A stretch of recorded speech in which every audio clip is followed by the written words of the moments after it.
गरीब माँ अपने नन्हे से बालक को मंदिर के द्वार पर छोड़कर चली गई। बहुत खोजने पर भी पुजारी जी को बालक के परिवार का कुछ भी पता न चला।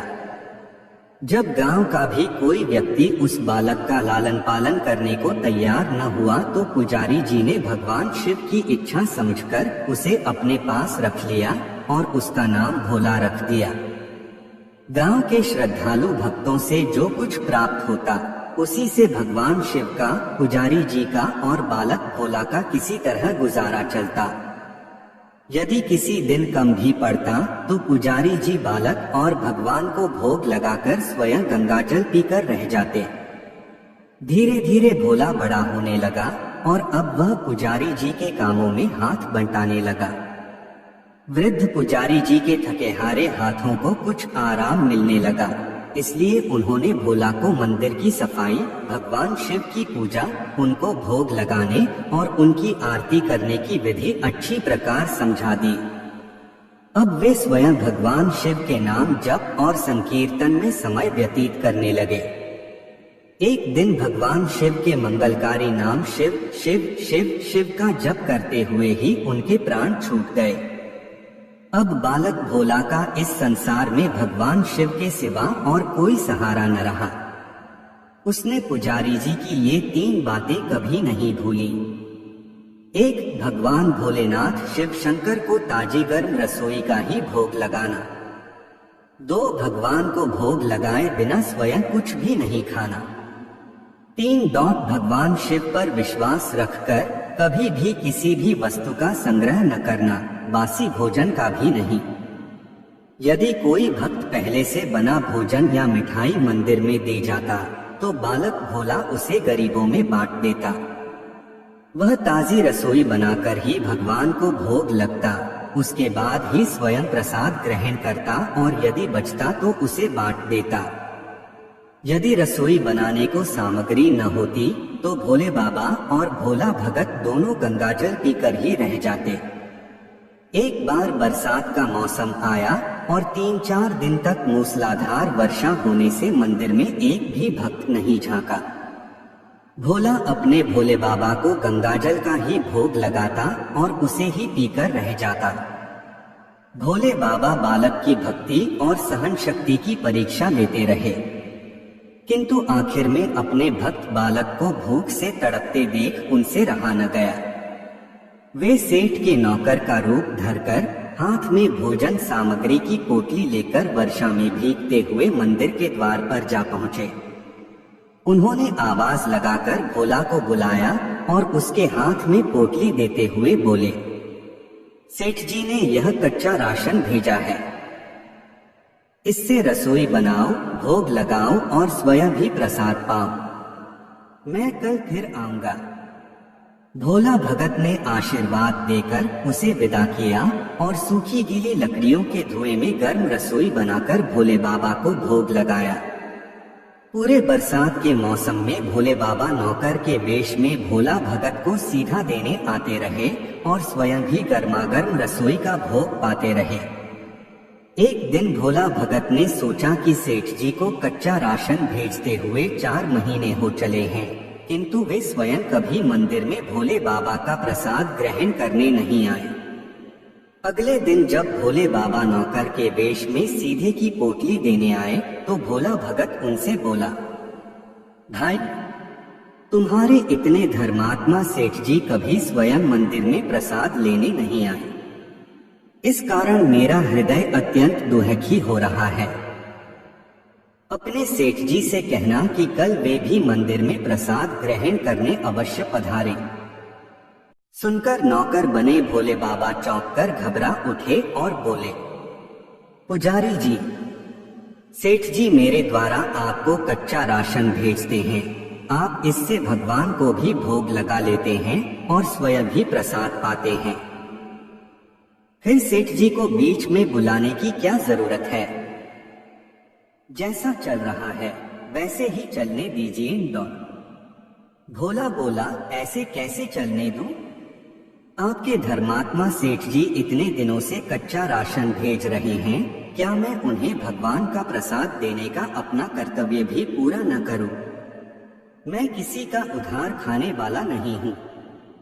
अपने सेठ जी से कह देना कि यदि कल भोले बाबा का प्रसाद ग्रहण करने न पधारे तो मैं उनका कच्चा राशन लेना बंद कर दूंगा। नौकर बने भोले बाबा तो अपने भोले भगत की अकड़ देखकर कांप उठे और यह सोचकर मन ही मन हंसे कि वाह, आज तो लेने वाला ही देने वाले पर धौंस दिखा रहा है। लेकिन सरल हृदय भक्त के मनोभाव पर रीझ कर वे बोले, ठीक है पुजारी जी, कल सेठ जी मंदिर में प्रसाद ग्रहण करने जरूर पधारेंगे।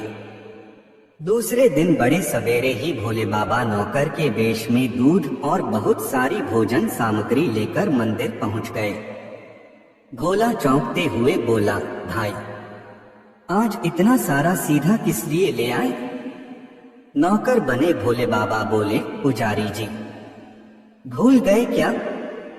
आज आपने सेठ जी को प्रसाद के लिए बुलाया है, इसलिए आप छक्कर रसोई बनाइए और भोले बाबा को भोग लगाइए। हाँ, यह तो बता दीजिए कि सेठ जी किस समय पधारे? भोला ने प्रसन्न होकर उन्हें सेठ जी के आने का समय बता दिया। अब भोला भगत की इच्छा पूर्ण करने के लिए भोले बाबा कैलाश पर सेठ का रूप धारण करने लगे। इधर अपने स्वामी को एक प्यारे भक्त के यहाँ जाने का समाचार सुनकर ममतामयी अन्नपूर्णा मां पार्वती भी भला कैसे पीछे रहती। वे भी पति की आज्ञा लेकर सेठानी का रूप धारण करने में जुट गई। भोले बाबा ने अपने गले से मुंडों की माला उतार दी, शरीर पर लगी भस्म, कमर पर पहना हुआ बाघांबर और बाहों और कानों में पहने सांपों के हार भी उतार कर रख दिए। उन्होंने एक मखमल का सुंदर कुर्ता धारण कर लिया, अपनी जटाएं सीधी कर गंगा और चंद्रमा को उसमें छिपा लिया और ऊपर से एक सुंदर रंग बिरंगी पगड़ी पहन ली। सदैव नंगे पैर विचरण करने वाले शिवजी ने आज अपने पैरों में रेशमी जूतियां धारण कर ली। हाथ का त्रिशूल और डमरू भोले बाबा ने नंदी के हाथ में थमा दिया और अपने हाथ में एक सुंदर छड़ी लेकर पार्वती जी के तैयार होने की प्रतीक्षा करते हुए कैलाश पर चहलकदमी करने लगे। इधर पार्वती जी घंटों से तैयार होने में जुटी हुई थीं। उन्होंने आज अपने पतिदेव के नगर में बनी सुंदर बनारसी साड़ी निकालकर पहनी, जिसका रंग सेठ बने शिवजी के कुर्ते से मैच कर रहा था। उन्होंने सोने चांदी हीरे के जगमगाते हुए आभूषण धारण कर लिए, बगल में सुंदर सा पर्स ले लिया और भोले बाबा के बार बार आवाज लगाने के बाद श्रृंगार कक्ष से बाहर निकल कर आई। जब पार्वती जी और शिवजी ने एक दूसरे को सेठ सेठानी के वेश में देखा तो वे चकित होकर एक दूसरे को निहारते ही रह गए। दोनों एक दूसरे को देख देख कर निहाल हुए जा रहे थे। इससे पहले उन्होंने कभी एक दूसरे का ऐसा सुंदर रूप देखा ही नहीं था। जब भगवान गौरीशंकर सेठानी सेठ का रूप धरकर कैलाश से अपने भक्त के यहाँ दावत खाने चले गए तो गणेश, कार्तिकेय, नंदी, ऋषिमुनि, देवता, देवांगनाएं भी उन्हें देखकर ठगे से रह गए। सेठ बने शिवजी अपने हाथ में ली हुई छड़ी को अदा से घुमाते हुए पृथ्वी पर टेकते हुए चल रहे थे और उनके पीछे पीछे बगल में पर्स लिए अपनी जूती से टकटक और पायलों से छन छन की मधुर ध्वनि करती हुई मां पार्वती सेठानी बनी हुई चल रही थी। इधर भोला भगत आज सुबह से ही सेठ जी के स्वागत में भांति भांति के पकवान बनाने में जुटा हुआ था। अपने भोले बाबा का भोग तो वह चलते फिरते बना लेता था, किंतु आज उसे कई महीने से भगवान को भोग लगाने के लिए कच्चा राशन भेजने वाले सेठ जी को भगवत प्रसाद देना था। आज उसने अपनी सारी पाकला झोंक डाली थी। उसने सेठ जी द्वारा भेजे हुए चावल धोकर खीर बनाई, उसे धीमी आंच पर पकाकर गाढ़ा किया और उसमें सेठ जी के द्वारा भेजे हुए पिस्ते, बादाम, केसर, चिलगोजे, किशमिश डाले। मिर्च और अदरक को कूटकर उसे बाजरा, बेसन और गेहूं के आटे में भर भर कर मोटे मोटे मिस्से टिक्कड़ बनाए। रसोई बनाकर भोला भगत पुनः स्नान करने चला गया ताकि स्वच्छ वस्त्र पहनकर भोले बाबा को भोग लगा सके और सेठ जी को उनका प्रसाद दे सके। जब भोला भगत स्नान करके लौटा तो देखा सेठ जी प्रसाद ग्रहण करने के लिए स्वयं तो आए ही हैं, संग में अपनी सेठानी जी को भी ले आए हैं। भोला ने झट दोनों से राम राम की, उन्हें आसन देकर बैठाया और बोला, मैं अभी भगवान को भोग लगाकर आता हूँ, फिर आपको प्रसाद परोसूंगा।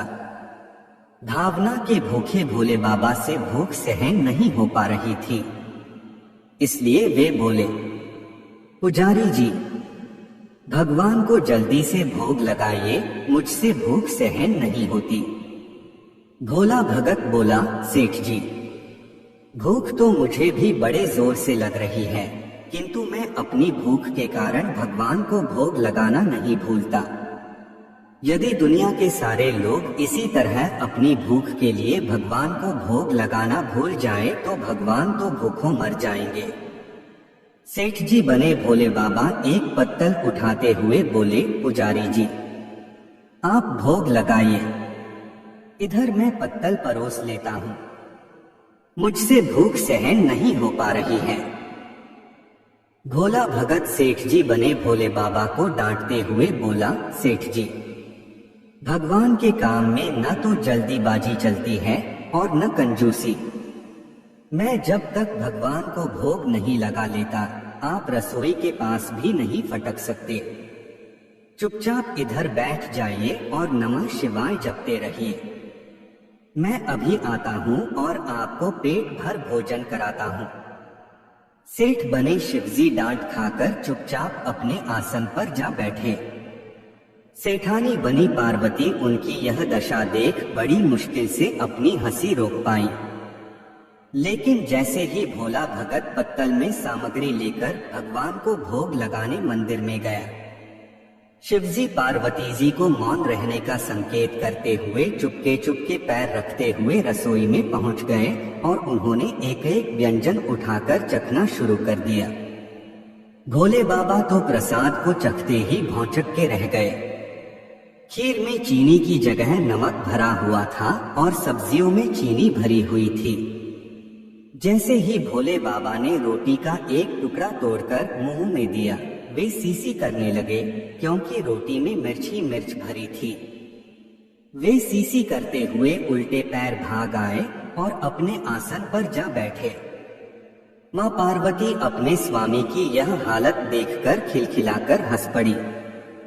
इससे पहले कि भोले बाबा पार्वती जी के सामने कुछ सफाई दे पाते, भोला भगत नमः शिवाय मंत्र का जप करते हुए आ पहुंचा।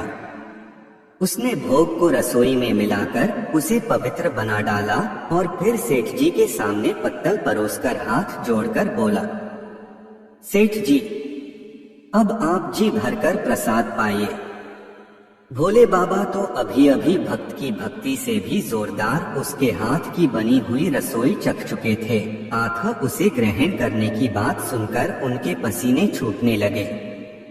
कभी वे भोला का तो कभी पार्वती का मुख देखने लगते। भोला को सेठ जी की ढील बर्दाश्त नहीं हुई और बोला, सेठ जी, अब क्या हो गया आपको? अभी अभी तो इतनी उतावली मचा रहे थे, अब क्यों नहीं ग्रहण करते? आप ग्रहण करो, तभी तो माताजी भी प्रसाद ग्रहण करेंगी और फिर मैं भी प्रसाद पाऊंगा। भोला की ललकार सुनकर भोले बाबा ने चुपचाप खीर का कुल्हड़ उठाया और सारी नमकीन खीर गटागट पी गए। कुल्हड़ खाली होने की देर थी कि भोला ने उसे झट से भर दिया। अपने प्रिय भक्त के हाथों परोसे हुए भोग में भगवान को आज दुगना स्वाद आने लगा। भोला परोसता गया और भोले बाबा पीते गए। जगन माता पार्वती भक्त और भगवान दोनों के प्रेम को देख देख कर मंत्रमुग्ध होती रही। जब सारी रसोई समाप्त हो गई तो भगवान ने एक जोर की डकार ली। भोला को होश आया और बोला, वाह सेठ जी वाह, मैं ही बावला था जो इतनी थोड़ी सी रसोई बनाई। मुझे पता होता कि आपको प्रसाद ग्रहण करने का इतना शौक है तो और भी ज्यादा रसोई बनाता। भोले बाबा अपने पेट पर हाथ फेरते हुए सेठानी बनी पार्वती जी की ओर मुस्कुराकर देखते हुए बोले, पुजारी जी, मैं इतना रोज कहाँ खाता हूँ, किंतु आज प्रसाद इतना स्वादिष्ट बना था कि अपने पर वश ही नहीं रहा और खाता ही चला गया। किंतु तभी भोला भक्त रुआसा होकर बोला, सेठ जी, वह तो आपने ठीक किया, लेकिन माताजी तो भूखी ही रह गई। ममतामयी पार्वती माँ से भोला का रुआसा मुख देखा नहीं गया।